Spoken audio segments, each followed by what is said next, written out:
Okay, we're continuing with my book here, Prevent and Reverse Sleep Problems by E.P. Rogers. We're on page 88, and the diagram here shows the light spectrum of halogen or incandescent light bulbs versus fluorescent light bulbs versus LED light.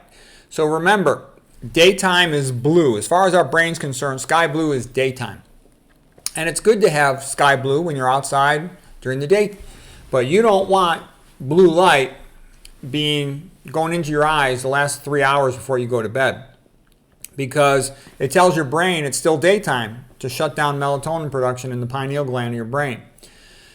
Nowadays, most of the light is LED lights with primarily blue spectrum. The reason for it is they try to compress the spectrum emitted from a light bulb, because that way you get more bang for your buck in terms of visible light produced per amount of electricity used.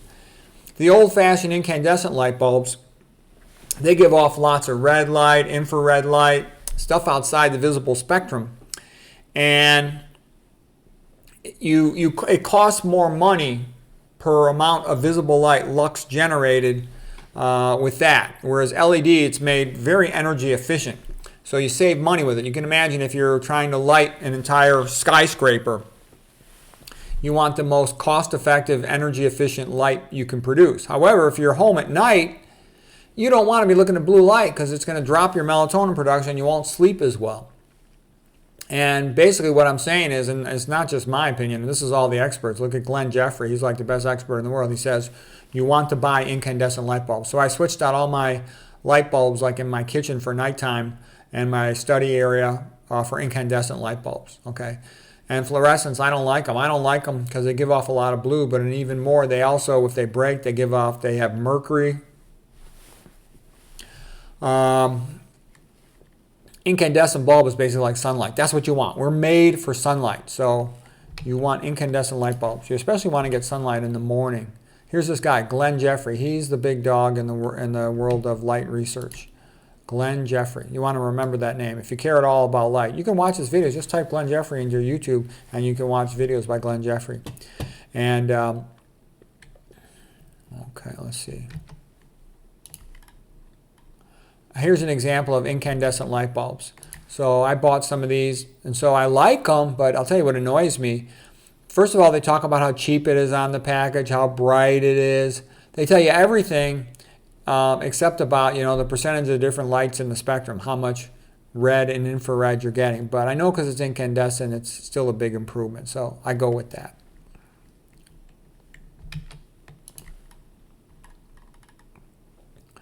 All right, I'm going to show you a little bit about how light works. This is all pretty cool stuff.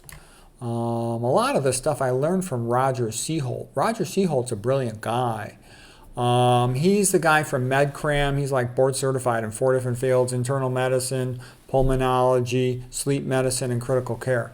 And he did some really nice videos on infrared light. But anyways, here's a picture of me when I was young, back about 30 years ago, walking the dogs back in my old house. And one of the things you'll notice is the green grass it's pleasant. We like looking at green. The green grass, the green shrubbery, the green leaves of the trees. So you might want to ask yourself, why is it that we like the color green so much when we're outside? There's actually a biological reason for that. Okay, here's the same picture with a special lens on the camera. Remember that infrared light has a very positive effect on us. It's a long wavelength, so it penetrates through our body, penetrates through our clothes. It goes into our mitochondria, and it fluidizes the mitochondria H2O, the mitochondrial water. It changes it from being a gel phase to a liquid phase, and then the ATP synthase of the intermitochondrial membrane electron transport oxidative phosphorylation chain, it can spin faster. So what am I saying in a big fancy way is it enables you to make energy faster, make ATP faster. And the point of this picture is when you put a special lens over the camera so that it only detects infrared light, or especially detects infrared light, all of the green stuff shoots up in the amount of infrared light. So what am I saying? I'm saying that the green on the leaves, it reflects infrared light. So it reflects energy at us. It gives us energy. That's why you'll hear the expressions like forest bathing, biophilia, We just like being out in the greenery because it's giving us energy. It literally is. It's not just pleasant to look at. It's physically giving us energy, improving our mitochondrial function. So I just tell you that. So it's one of the reasons why it's good to get some time outside, especially in the morning. It has a more beneficial effect in the morning. Let me show you some other interesting things. Now here's a picture of me with my dad. This is probably about 30 years ago, back when I used to have a lot of hair. I was just going into my becoming fat phase right there.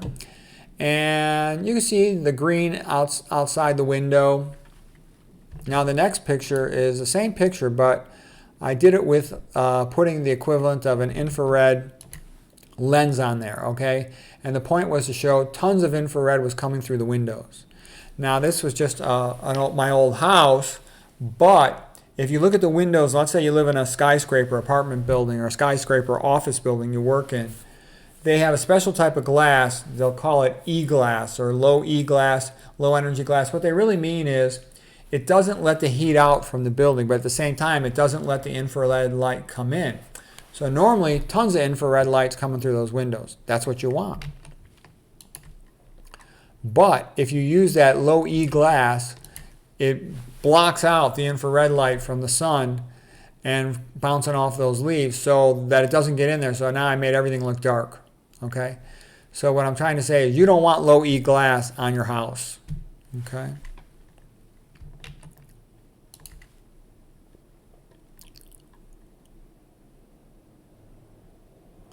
Okay, now I was going to get into something else. I think we'll end it for there. If you want to see even better pictures than mine, check out Roger Seaholt over at MedCram. He's a really smart guy. He's got a lot of wonderful videos about sleep and about sunlight, and I think you'll find that helpful.